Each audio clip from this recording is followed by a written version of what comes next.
Welcome back to Waterfan TV. I recently went to a bird of prey experience in Hagley, Stourbridge. Wonderful day.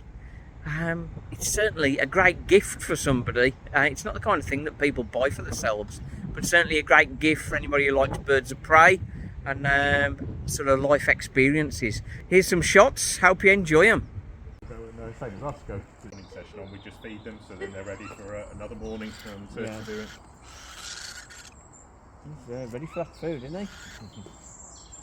Ready for that food, aren't you?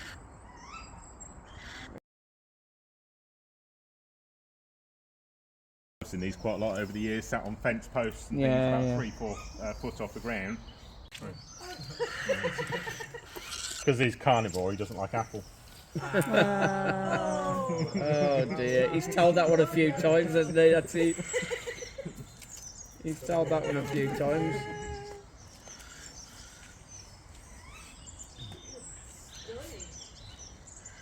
Used to be better when there's orange and blackberry and everything as well, but they don't exist anymore.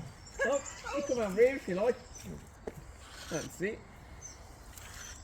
You like having a bit of a fly round, don't you? Yeah, so we fly him here on displays and things. He's brilliant, all birds. So we rest a lot of the birds over the winter and give them a break from flying because we don't need as many. So from last few days, because from 1st of March we're until 5 o'clock, whereas we're at 2:30 for the last 4 months. So just 2.5 hours has made all the difference. And then we now do a 3:30 display as well.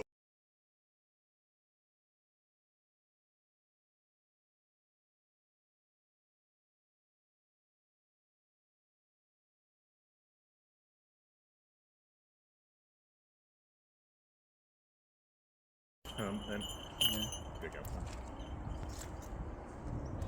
Look at you. Look at you there. The tongue.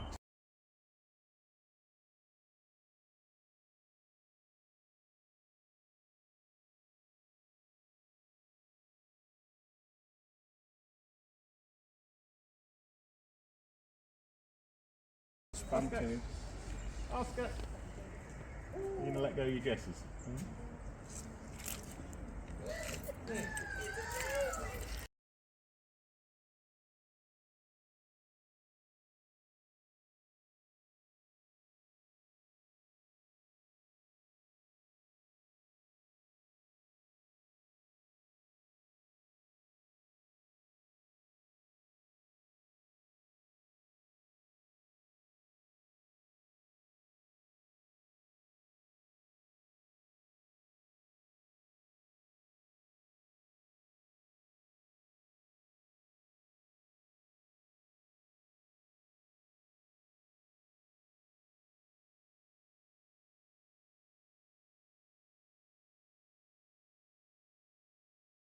Turn his head up on the side, just looking at us. So we called him Twist, and then just a nickname for him.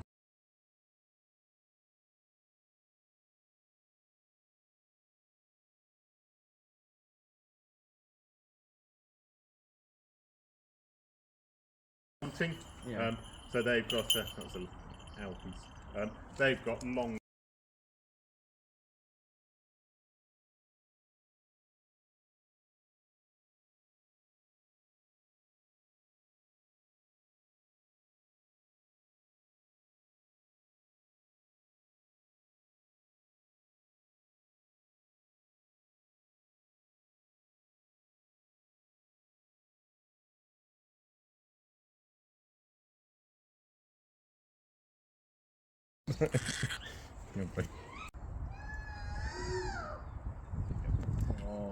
So she flies to the school, so she'll go to the school tomorrow morning with me, so she's brilliant. Yeah, the one that hovers, then he's a bit in there just to fly in school. And Nemo, our architect school, he's brilliant at doing this. But he's one like little Jerry this morning, you'd normally say 8 to 10 years in captivity. But this one, hopefully you're looking at 35, 40 years, so 29, he's getting on a bit now. But in the wild, you can halve the ages for the wild, so captivity, they're guaranteed a food. But they're not in the wild. Fed beef, and then they got a Harris saw wrongly without doing any training course at all. Only fed the bird beef because that's all they've seen. and the bird died 3 months later because it wasn't getting everything else it yeah, needed. yeah. So they have to have it all. That's the most important part of the animal they have to eat is the eyes. Helps them see through the week. Swoop more. The owl was just straight line, wasn't it more? And if the owl was doing a distance though, then they do drop down low. Quite often when we fly them in school, teachers say, "How do we train them to fly low over children?" But we don't train them because it's such a natural thing. If they're sat high up in a tree, chasing their prey a distance away, if they just went diagonally at their prey could see them coming. But if they drop down low, they can glide and save energy, and then hopefully the prey can't see them coming. So they have two reasons for them. But the last sort of 10-15 years, they've really adapted to urban areas, and so there's 3 nests at least, 3 pairs of buzzards within half a mile of here. They breed half a mile from Birmingham city centre now. So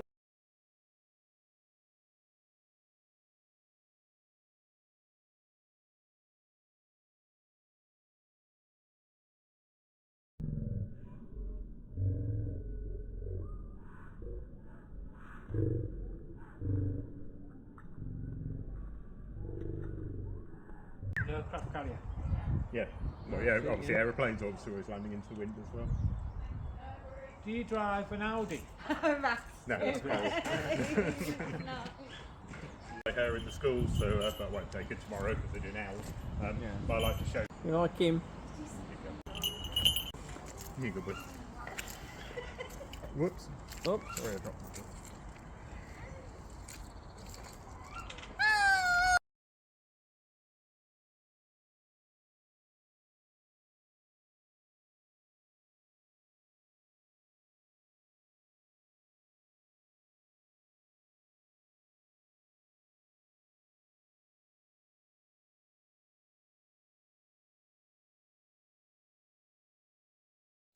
Good.